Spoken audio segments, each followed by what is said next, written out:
अब दोस्तों इस संडे को आ रहा है स्टील फिस्ट का दूसरा एपिसोड। हमें काफी लोगों ने बोला कि सैटरडे को मत आप रिलीज करो, संडे को रिलीज करो, क्योंकि सैटरडे को हम आपके रेगुलर जो हैं, आपके जो लेटेस्ट करंट अफेयर्स पे जो टिप्पणी है, एनालिसिस है, वो हम देखना चाहते हैं। संडे को एक इजी डे है, आप संडे को रिलीज करो। तो ठीक है भाई, आपका हुक्म सर आंखों पे। संडे को हम रिलीज कर रहे हैं अपना दूसरा एपिसोड स्टील फिस्ट का, और इसमें हम आपको ले जाएंगे जयपुर। जयपुर में एक खास यूनिट है इंडियन आर्मी की, उसका नाम है 61st कैवलरी।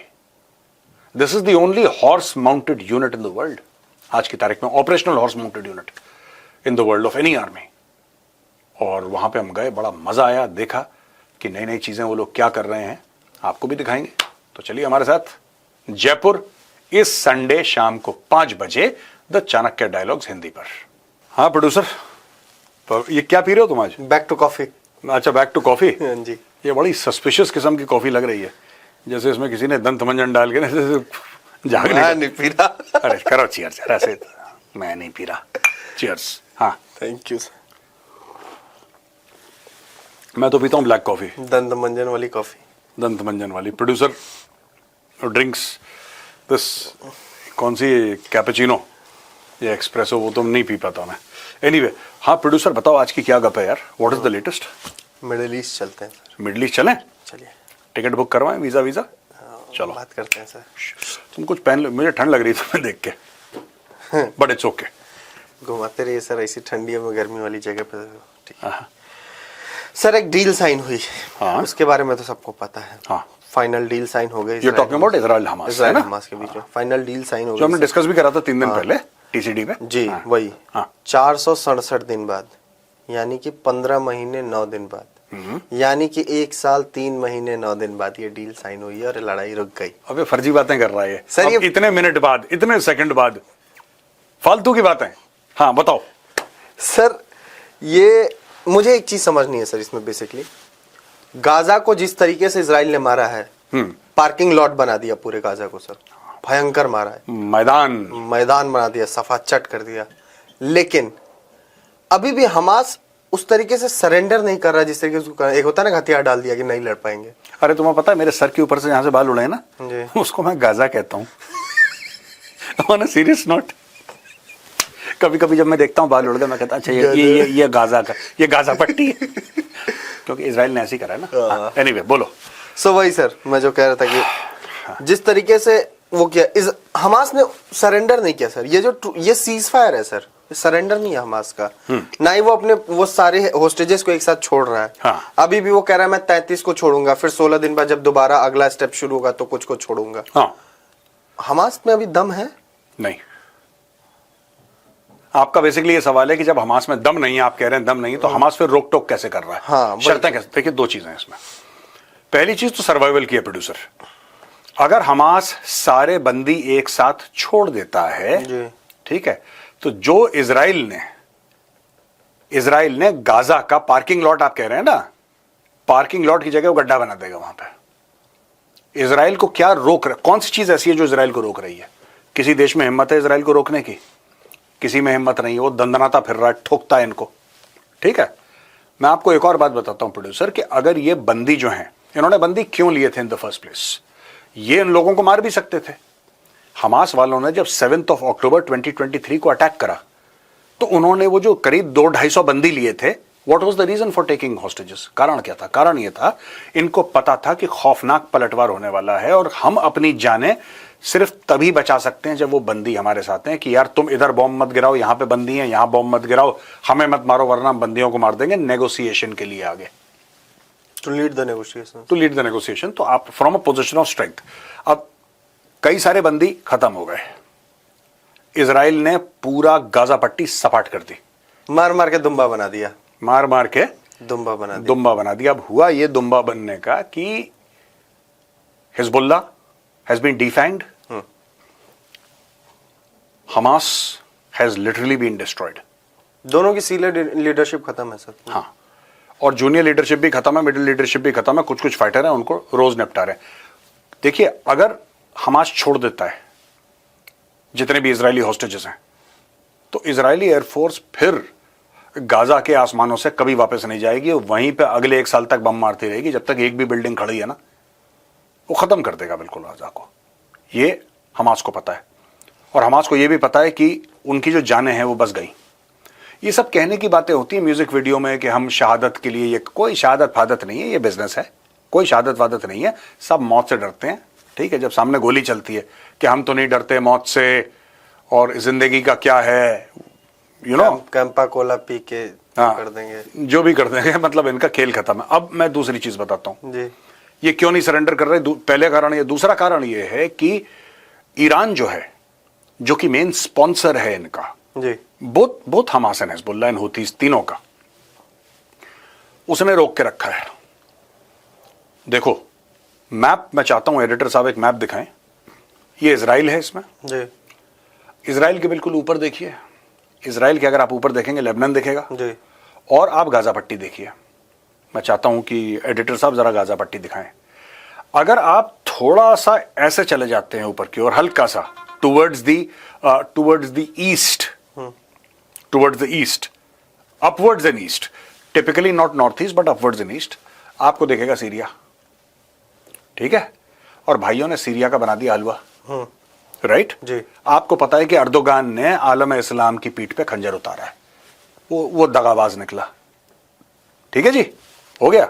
अब एक बात बताओ प्रोड्यूसर, कि इजराइल, और हम इसमें अमेरिका को भी शामिल करते हैं, इनके और ईरान के बीच में कौन है? इराक बचा बस, इराक बचा, सीरिया निपट गया। पहले क्या था कि पहले लेबनान भी था, पहले ये नीचे यमन के नीचे जो सदर्न पार्ट ऑफ यमन में हुती भी थे, ठीक है, यहां पे वेस्ट बैंक में भी चल रहा था, गाजा में भी चल रहा था, ऊपर नदन इजराइल और सदर्न लेबनान में वो वहां पे हिजबुल्लाह भी लड़ रहा था। सबकी टोंटियां ऑफ कर दी इजराइल ने, अब नल में पानी नहीं आ रहा, सीरिया को निपटा दिया। अगर ये रजीम चेंज करते हैं, ये कंट्रोल करते हैं, आज की तारीख में Iraqi air space is not defended, ठीक है। और अगर ये डायरेक्ट अटैक करते हैं ईरान के ऊपर, या ये रजीम चेंज कर, मैं कह रहा हूं अटैक नहीं करते, मैं कह रहा हूं अटैक नहीं करते, अगर ये रजीम चेंज करवाते हैं, इनको पता है कि रजीम चेंज के लिए, ईरान में रजीम चेंज के लिए जिसको कहते हैं कि द मोमेंट इज मोस्ट ऑपरचून, क्योंकि वहां के जो आम लोग हैं वो खमेनाई से परेशान है। ये जो मुल्ला माफिया है वहां पे ईरान में, उससे परेशान है आम लोग, दे नो दैट। और ये 2025 में पूरी कोशिश करेंगे। यही कारण है कि आप किसी तरीके से, अब ये देखना ईरान क्या करेगा नेक्स्ट स्टेप में, मैं आपको नेक्स्ट स्टेप भी बता दूं। इराक के अंदर जो इसकी फोर्सेस हैं उसको स्ट्रॉन्ग करेगा, एक्टिवेट करेगा। एक्टिवेट तो पहले से थे उसकी, एक्टिवेट पहले से हैं, उनको और मजबूत करेगा इराक में फोर्सेस को। उसको बफर बनाना है भाई, ईरान को बफर बनाना है। कहीं चलते फिरते किसी यहूदी ने थैंक यू बोल दिया या गुड नाइट बोल दिया, फिर लेने के देने पड़ जाएंगे, तो आपको फिजिकल बैरियर बनाना है। यही है, यही चल रहा है।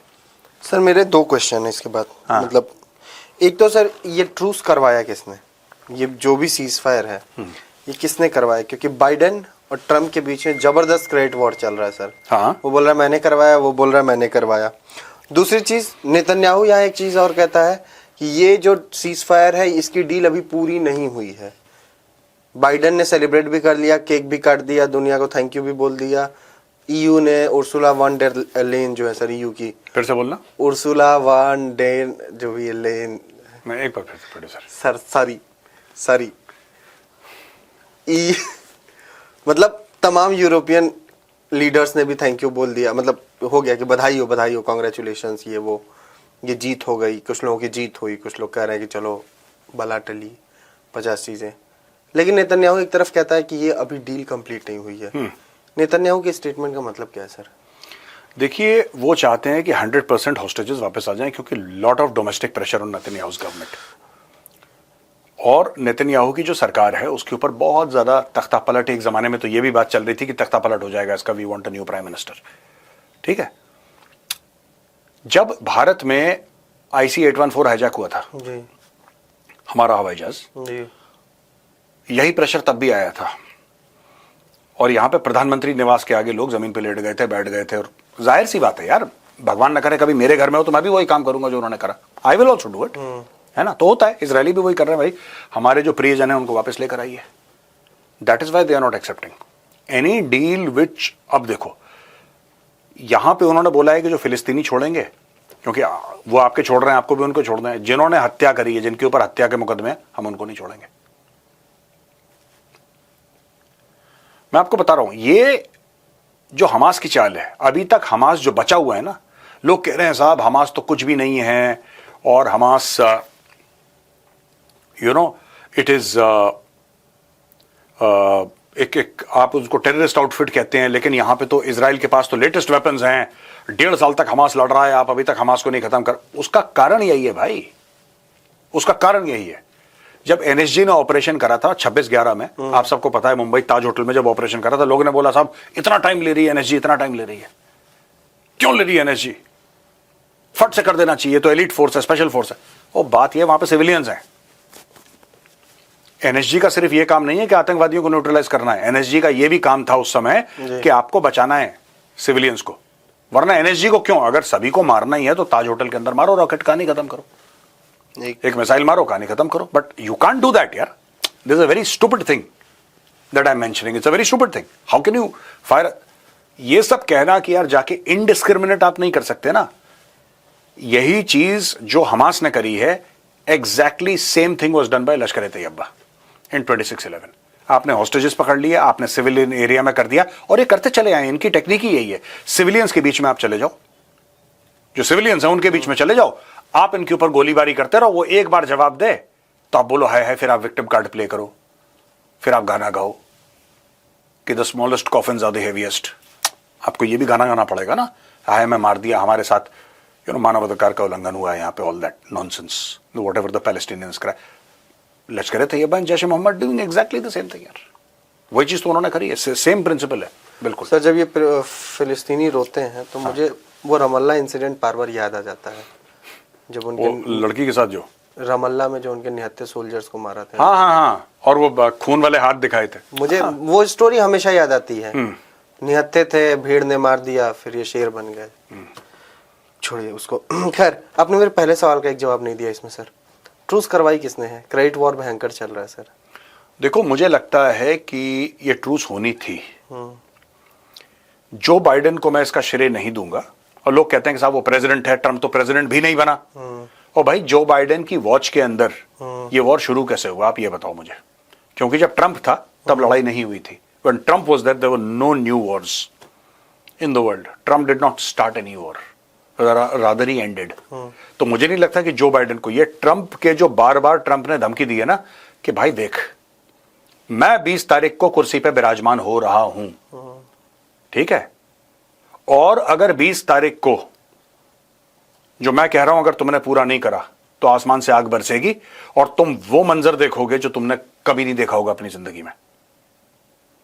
मुझे लगता है कि इसमें ट्रम्प इज, हाँ ठीक है, जो बाइडेन के एडमिनिस्ट्रेशन ऑब्वियसली ट्रम्प की टीम थोड़ा ना गई है नेगोशिएट करने के लिए, बट उनका एक वो था सर, रिप्रेजेंटेटिव था ट्रम्प का ना। हाँ।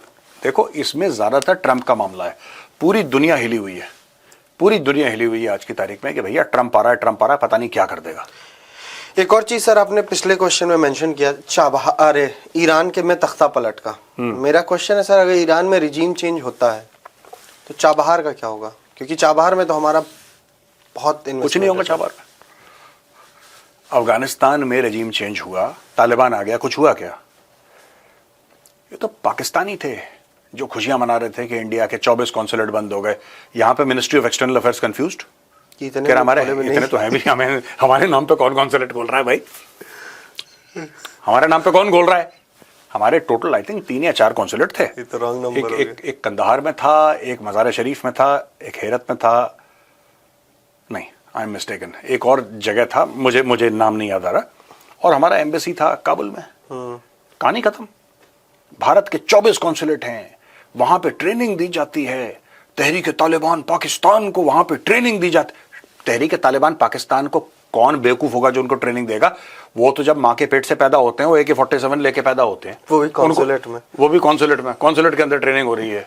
आओ वीजा लगाओ। यहाँ पे शर्मा जी फाइल पे साइन कर रहे हैं, वहां पे तहरीक तालिबान AK-47 फायर करने। यार क्या बेवकूफी की बात है? शर्मा जी साइन चली, यहाँ से गोलियां निकल रही। एक बात बताओ छोटी सी यार, यू टेल मी समथिंग, ये कैसे पॉसिबल? वो पठान है यार, उनको ट्रेनिंग की जरूरत नहीं आती यार की, वो बचपन से उनको it is like you know gene में है सर। वो उनके जीन्स में है उनके, हाँ। कि भाई आप वो लड़ेगा, पठान है वो, उसको ट्रेनिंग की जरूरत नहीं वो है। जंगजू कौम का है। हाँ। पाकिस्तानी मंगचू कौम के है। ये तुमने कहीं से उठाया व्हाट्सएप से प्रोड्यूसर? ये मैंने ही बोला था सर एक शो में जब हम आगरा में शूट कर रहे थे। क्या कर रहे हैं प्रोड्यूसर? हम ही कहे थे सर। ठीक कर रहे हैं जी सर। Last question. हाँ। क्योंकि बाइडन ने जब इस सीज फायर का वो अनाउंसमेंट किया तो उसने इंडिया का नाम मेंशन किया है सर। बाइडेन ने इंडिया का नाम मेंशन किया। हाँ, क्या फायदा है सर भारत का इस ट्रूस से सर, इस सीज फायर से? सॉरी, ट्रूस में बात। आई डोंट नो, उसने पता नहीं भारत का नाम क्यों मेंशन करा, because I have not heard his speech. मैं आपको एक चीज याद दिलवाऊंगा, आपको समझ में आ जाएगा क्यों सर। हाँ। IMEEC, India middle east Europe economic corridor. हाँ वो ठीक है, देखो वो ठीक। उसने इंडिया का नाम किस कॉन्टेक्स्ट में लिया प्रोड्यूसर? मैं जेन्युइनली आई डोंट। वो जब बोल रहा था तो उसने बोला कि जो इंडिया से चल के जो इकोनॉमिक कॉरिडोर है G20 में जिसका अनाउंसमेंट किया गया था, अब वो शुरू हो सकता है। आईमैक ना? आईमैक। हाँ ठीक है, बट ये मैं आपको बात बताऊं,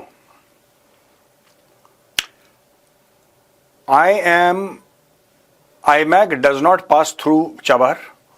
It does not go through Chabahar. IMAC does not go through Chabahar. वो नॉर्थ साउथ ट्रांसपोर्ट कॉरिडोर है रशिया वाला, that goes through Chabahar. IMAC does not go through Chabahar, ठीक है? वो डायरेक्टली UAE जाता है बॉम्बे से या कहीं। हाइफा होते हुए जाता है ना, लेकिन सर। हाँ, हाइफा तो ऊपर हो गया यार। हाइफा तो इजराइल में हो गया।